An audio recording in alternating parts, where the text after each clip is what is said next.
Metabolism कितने प्रकार के? दो प्रकार के। कौन कौन? Anabolism, catabolism. बोले कि इंग्लिश में याद रखना है, कंफ्यूजन हो जाएगा हिंदी में, ठीक ना।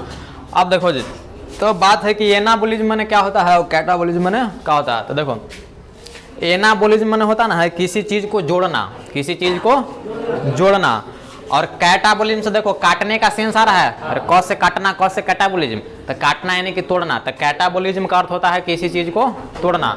तो अब बात है ना कि हम लोग के शरीर में यह दोनों क्रिया होता है, किसी चीज का हम लोग के शरीर में निर्माण भी होता है और किसी चीज का मतलब कि टूटता भी है कोई चीज हम लोग के शरीर में। यानी कि हम लोग के शरीर में एनाबॉलिज्म भी होता है और कैटाबॉलिज्म भी होता है। अरे समझ में आ रहा है? मेटाबॉलिज्म कितना प्रकार के बोलो? दो प्रकार के। कौन कौन? Anabolism, catabolism. एनाबॉलिज्म का अर्थ है कि कोई चीज आपस में जुड़ेगा, ठीक ना। कैसे दो तीन गो चीज आपस में जुड़ गया तो कुछ हो गया, एनाबॉलिज्म हो गया। और वो चीज कोई एगो बड़ा चीज है वो टूट के छोटा छोटा रूप में सरल हो गया तो क्या चीज हो जाएगा? कैटाबॉलिज्म। यानी शरीर में किसी चीज का जुड़ना क्या चीज कहलाएगा? एनाबॉलिज्म। और शरीर में किसी चीज का टूटना क्या चीज कहलाएगा? कैटाबॉलिज्म। अब बात करता है एग्जाम्पल के, ठीक ना। तो एक आध दो एनाबॉलिज्म का एग्जाम्पल क्या होगा? कार्बोहाइड्रेट या ग्लूकोज के नाम सुना ना है।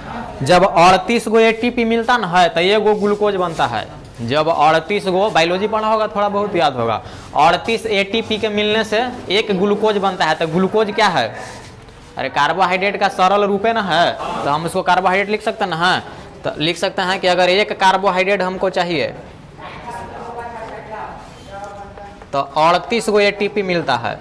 38 गो एटीपी का पूरा नाम क्या होता है? Adenosine triphosphate. एटीपी का पूरा नाम एडिनोसिन ट्राइफॉस्फेट। तो देखो जी, 38 गो एटीपी मिला तो न एगो कार्बोहाइड्रेट बना, तो 38 गो एटीपी जुड़ा तो एगो कार्बोहाइड्रेट बना। तो हम लोग के शरीर में कार्बोहाइड्रेट का निर्माण होना कैसा क्रिया है? एनाबॉलिज्म।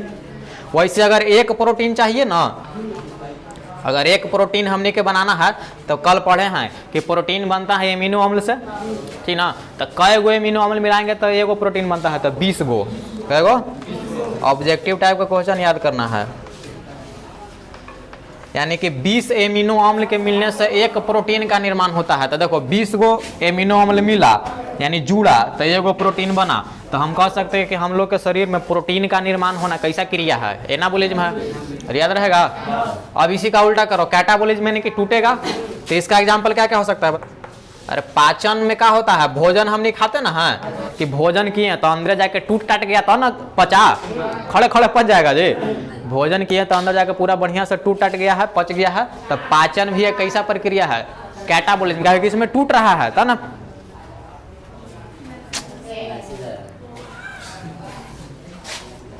अब देखो आगे, इसके अलावा एक और एग्जांपल श्वसन हो सकता है। देखो तो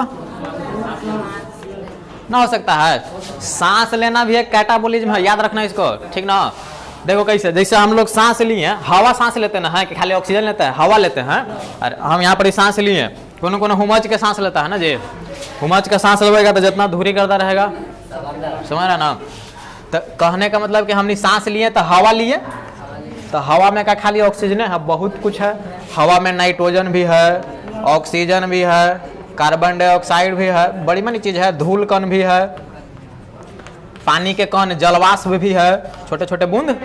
तो कहने का मतलब कि हम सांस लिए हवा, तो बहुत सारा ना हवा में चीज है, बहुत सारा गैस है। लेकिन अंदर जाके फेफड़ा इस समन के तूड़ ताड़ के ऑक्सीजन के खाली चुन लेता है और ऑक्सीजन के फेफड़ा के अंदर ले जाता है। आपका सब कहला जाएगा। श्वसन में कौन चीज? हवा यानी कि वायु लेते ना है। तो श्वसन भी एक प्रकार के तूड़ ताड़ वाला क्रिया है। तो श्वसन भी कैसा क्रिया हो जाएगा? बोलो कैटा। तो बोलो इतना में किसी को दुख याद रहेगा जी। मेटाबॉलिज्म कितने प्रकार के? दो प्रकार के। कौन कौन? एनाबॉलिज्म और कैटाबॉलिज्म। एनाबॉलिज्म का एग्जांपल क्या होगा? तो हमारे शरीर में कार्बोहाइड्रेट का निर्माण होना एनाबॉलिज्म है। हमारे शरीर में प्रोटीन का निर्माण होना एनाबॉलिज्म है। पाचन कैटाबॉलिज्म है, टूट फूट की क्रिया है। श्वसन भी टूट फूट का क्रिया है, क्या है? कैटाबॉलिज्म है। अरे समझ में आ रही है? अब देखो, तो अब ऐसा देखा जाता है ना कि जो एनाबॉलिज्म जो क्रिया है ना, इसको तेज होना चाहिए। क्या होना चाहिए? तेज, यानी कि फास्ट होना चाहिए। कहने का मतलब कि हमने कुछ खाएं तो कुछ खाएं तो तुरंत कार्बोहाइड्रेट मिलेगा तो ना तुरंत एनर्जी मिलेगा। कैटाबॉलिज्म भी होना चाहिए। कैटाबॉलिज्म भी का है? क्या कि मान लो कि हम खाना खाएं और पचेगा 3 दिन के बाद तो पेट में सड़ जाएगा, रोगिया जाएंगे ना जी। समझ में आ रहा? पाचन भी तो अपना टाइम 3, 4, 5 घंटा जो भी लगता है अपना होना चाहिए। सांस लिए काजे, तो इसको तेज नहीं होना चाहिए। सांस लिए 1 घंटा के बाद फेफड़ा भी ऑक्सीजन जाएगा तो उतना में तो चल जाएंगे। तो यहाँ से साबित, अरे ये भी तेज होना चाहिए, ये भी तेज, तो सरल भाषा में सीधे मेटाबॉलिज्म को तेज कर दो, दोनों ना जाएगा ओकरा में। तो अब बात है कि मेटाबॉलिज्म को तेज करने के लिए काची का प्रयोग करेंगे, तो एंजाइम झोंक देंगे। कौन ची नाम सुना है एंजाइम के? हिंदी में भी एंजाइम ही कहते हैं, आगे बताते हैं इसके बारे में। तो एंजाइम अगर झोंक देवेंगे ना, उसको मैंने दे देवेंगे, समझ में रहा, कोच देवेंगे एंजाइम, तो मेटाबॉलिज्म क्या हो जाता है? इसको बोला जाता है जैव उत्प्रेरक। काजी बोलते हैं इसको? जैव लिखें, जैव उत्प्रेरक। अच्छा एक बात और, एंजाइम क्या है? सुनो ध्यान से, एंजाइम कुछ विशेष नहीं है, एक तरह से प्रोटीन ही है। काची है जी?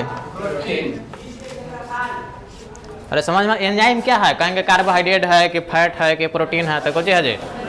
एंजाइम क्या है? प्रोटीन ही है।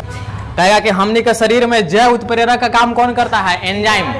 एंजाइम क्या है? एक तरह से प्रोटीन है। एंजाइम को परिभाषित कैसे करेंगे? वैसा प्रोटीन जो जैव तंत्र में अभिक्रियाओं की गति को बढ़ा देता है उसको एंजाइम कहते हैं। कोई दिक्कत? एंजाइम क्या एक तरह से प्रोटीन है। थोड़ा सा यहाँ देखते हैं, यहाँ दिखाई दे रहा है, देखो तो, देखो ये गोला इसे बनाते हैं, गोला लोग रहा है जी। ये मान लो कि प्रोटीन का गोला है, किसका गोला है? तो क्या प्रोटीन क्या है? तो पढ़ चुके हैं। अरे प्रोटीन क्या है? सिंपल, कार्बन है एकरा में, हाइड्रोजन है, ऑक्सीजन है, नाइट्रोजन है, एकदम जटिल होता है, नाइट्रोजनी पोषक होता है, बता दिए हैं। इसी के अंदर आ जाता है एंजाइम, गोला एंजाइम, इसका एक वैसे गोला बना देते हैं। और इसी के अंदर आ जाता है कुछ हार्मोन। अरे बता ना, हार्मोन एक अलग टॉपिक है, बायोलॉजी में देखा जाएगा कहीं, है ना। अब देखो, इसको देखने से पता चल रहा है जी ये रीजनिंग का टॉपिक है, ठीक ना। देखो ये जो बाढ़ का गोलवा नजर, ध्यान से देखना, अभी समझ में नहीं आएगा जी। ये जो बाढ़ का गोलवा नजर आ रहा है कि ना, ये बड़ा गोला नजर आ रहा है, तो ये जो बड़ा गोला है प्रोटीन का है, किसका है? और ये जो गोला है एंजाइम का है, और ये जो गोला है से क्या है? हार्मोन का है। तो यहाँ से क्वेश्चन देखो कैसे कहेगा, ऐसे कहेगा कि क्या सभी एंजाइम प्रोटीन होते हैं? तो देखो कह रहा है कि ये जो इतना एंजाइम है क्या प्रोटीन के अंदर आता है? तो एकदम आता है। एंजाइम का ये गोला प्रोटीन के गोला के अंदर आ रहा है कि ना, तो कहेगा यहाँ से अगर क्वेश्चन आए से कि क्या सभी एंजाइम प्रोटीन होते हैं, तो एंजाइम प्रोटीन के अंदर ना रहा है, तो एकदम होते हैं। यही बतिया तो बताएं कि जितना भी एंजाइम है प्रोटीन है। तो डायग्राम से याद रखेंगे, कहीं नहीं भुलाएंगे बुढ़ारी तक, समझ में आ रहा है? न रटेंगे तो फिर बर्बाद हो जाएंगे। अब देखो या ऐसे कहेगा कि क्या सभी हार्मोन प्रोटीन होते हैं? एकदम होते हैं। हार्मोन वाला गोला प्रोटीन के अंदर वाला में ना रहा है, तो सभी, यानी कहने का मतलब कि एंजाइम और हार्मोन दोनों क्या होते हैं? प्रोटीन। अरे इतना समझ में आई? फिर से, क्या सभी एंजाइम प्रोटीन होते हैं? तो बोलो हाँ, लड़के लोग बोलेंगे हूँ, ऐसी ना जी। क्या सभी हार्मोन प्रोटीन होते हैं? तो हूँ, ठीक। अब देखो आगे, लेकिन अगर उलट के पूछे कि क्या सभी प्रोटीन एंजाइम होते हैं? नहीं, जितना भी प्रोटीन है एंजाइम के अंदर आ रहा है? नहीं ना, प्रोटीन इतना है, एंजाइम इतने हैं। तो क्या सभी प्रोटीन एंजाइम होते हैं? तो कि न। क्या सभी प्रोटीन हार्मोन होंगे? तो ये आपका metabolism, anabolism, catabolism, enzyme, hormone सब खत्म हो गया, ठीक ना। इसके आगे हम लोग पता है क्या पढ़ेंगे? बोलो। अरे न्यूक्लिक एसिड पढ़ेंगे। क्या चीज पढ़ेंगे? डीएनए, आरएनए, क्रोमोजोम, गुणसूत्र, सब जो होता है ना, उसी के बारे में पढ़ेंगे। तो इतना नोट किया जाए।